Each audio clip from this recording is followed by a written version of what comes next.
The first thing I saw wasn't my mother. It was the silence. No television humming.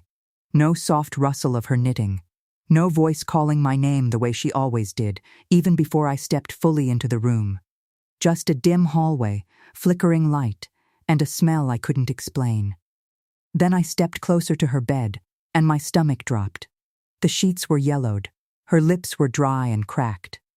And the call button, her only way to ask for help, was hanging uselessly from the wall, unplugged. That's when I realized something was very, very wrong. My mom was not the kind of person who ever went quiet. For 20 years, she called me every single morning. Not sometimes. Not when she remembered. Every morning. Like clockwork. Did you eat breakfast? Drive safe today. Call me when you get home. Even after I got married. Even after I moved 4 hours away. Even when she started forgetting little things, she never forgot me. So when her calls stopped, I knew it wasn't normal. At first, my brother Mark brushed it off. She's adjusting, he said. It's a great place. Top-rated. You worry too much. He had been the one who chose the nursing home. Said he did all the research. Said it was the best facility in the area. Said Mom would be safe there. And I wanted to believe him. I really did. For the first 3 weeks, everything seemed fine. Mom sounded a little tired on the phone, but she laughed. She told me about the staff. Said the food wasn't great, but I've eaten worse. Then one morning, no call. I told myself she overslept.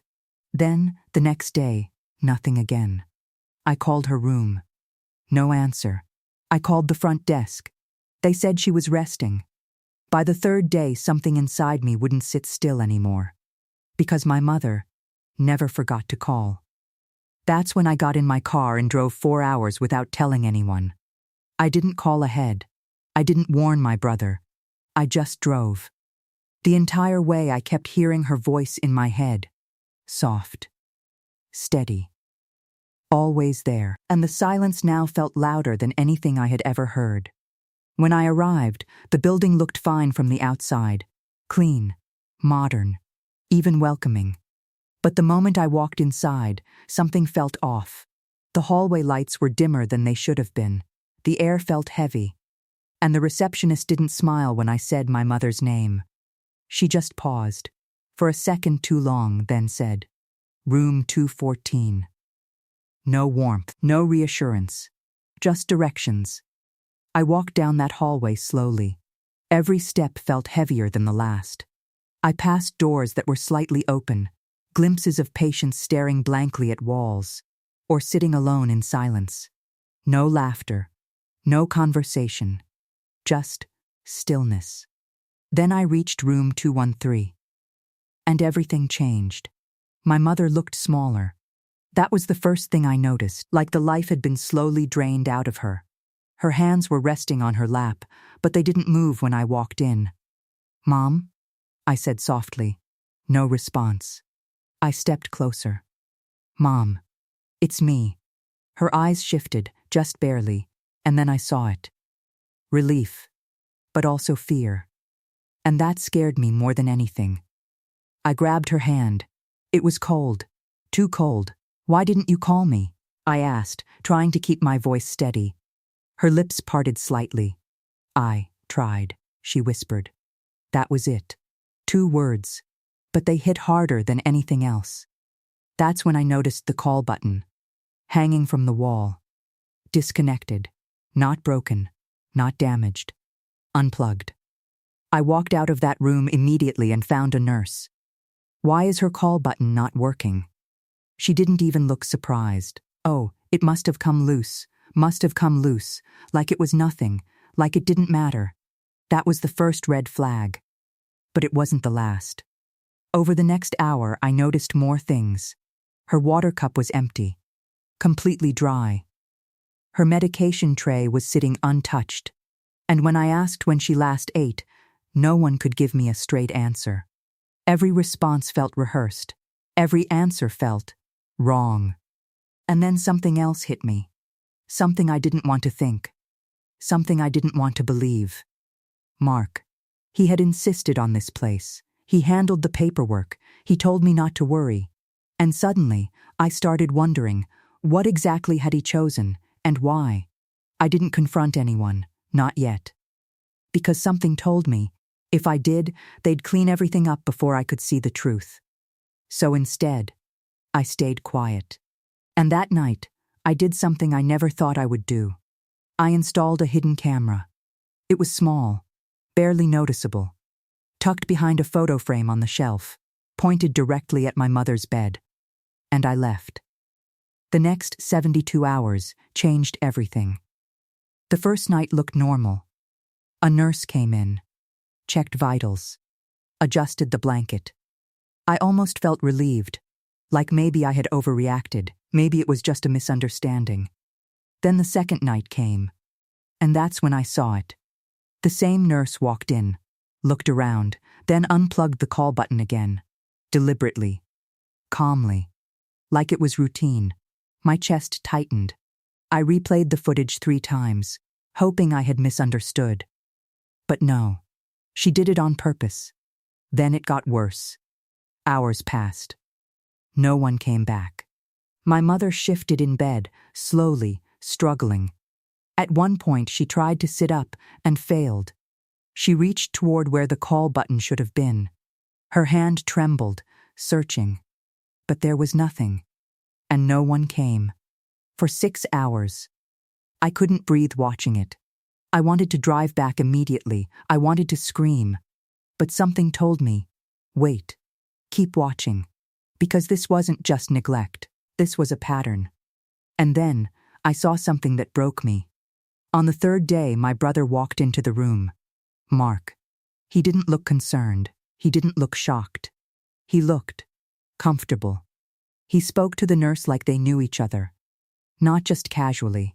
Familiar. Too familiar. I turned the volume up. My hands shaking. And then I heard it. Just keep her stable, he said quietly. We don't need extra reports. The nurse nodded. Like this was already understood. That's when everything clicked. This wasn't just neglect. This was intentional. My brother wasn't trying to give her the best care. He was trying to keep things quiet, controlled, minimal.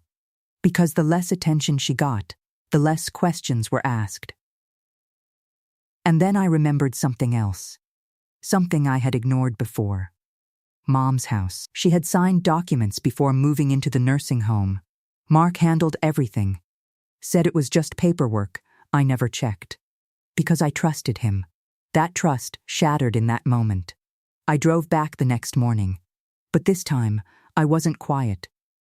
I walked straight to the front desk, asked for the administrator, and placed my phone on the table. Watch this, I said. I played the footage. Every second of it. The unplugged call button.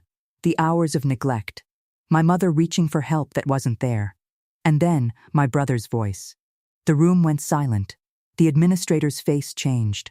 From polite, to serious, to alarmed. Within an hour, everything shifted. Staff were scrambling, doors opening and closing, phones ringing. And Mark? He showed up, angry, defensive. You're overreacting, he said. I looked him straight in the eye, and for the first time in my life, I didn't see my brother. I saw a stranger. No, I said quietly. I finally see clearly. Then I did something he never expected. I called a lawyer. And not just for the nursing home. For him. Because what he did wasn't just betrayal, it was calculated. Over the next few weeks, everything unraveled.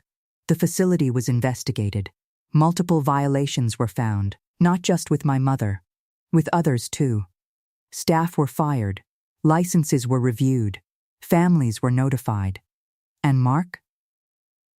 The documents he had my mother sign transferred control of her assets to him.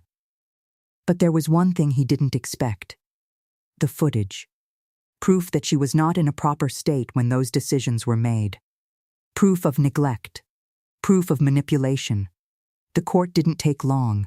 Everything was reversed. Control of her care, her finances, everything was returned. And Mark? He didn't go to prison. But he lost something else. Every bit of trust, every relationship, every connection that once protected him. Because the truth, once exposed, doesn't go back into the dark. As for my mother, I moved her out immediately, found a smaller place, closer to me, where I could visit every day, where I could hear her voice again. And the first morning after she moved, my phone rang. "Did you eat breakfast?" she asked softly. I smiled, tears in my eyes. "Yeah, Mom," I said. I did. And for the first time in weeks, the silence was gone.